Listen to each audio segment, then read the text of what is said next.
મનુષ્યને બે તબક્કામાં જીવનું દર્શન થાય છે અને એ બે તબક્કા દૈહિક ભાવ છે, સાંસારિક ભાવ છે. તો એ બે તબક્કા કયા? એ બે તબક્કા એવા તબક્કા છે, એક તો મરણ તબક્કો. કેવો? જ્યારે મનુષ્યનું મરણ થાય ને ત્યારે એને જીવનું ભાન થાય છે. અંત ક્ષણે એ જીવનું એને ભાન થાય છે. પણ ત્યારે એ જે ક્ષણ એની હોય છે, મનુષ્ય માટે એક મોટામાં મોટી સારામાં સારી એક ક્ષણ છે, એ છે મૃત્યુની ક્ષણ.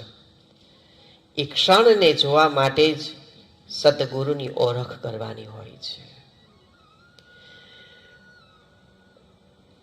જે પણ કોઈ આ ગુરુ વાણી સાંભળી રહ્યા છે, બહુ પ્યારથી સાંભળજો, સાક્ષી ભાવથી સાંભળજો. એક સંતની ક્ષણ નહીં ભૂલવાની, એક સંતની ક્ષણ નહીં ભૂલવાની અને એક મૃત્યુની ક્ષણ નહીં ભૂલવાની. આ બે ક્ષણ તમે જો યાદ રાખો ને તો આવા આહવાગમન વારંવાર થતા નથી.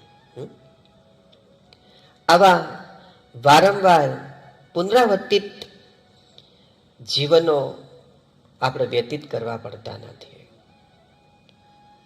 જીવની અંતિમ દશા, જીવની અંતિમ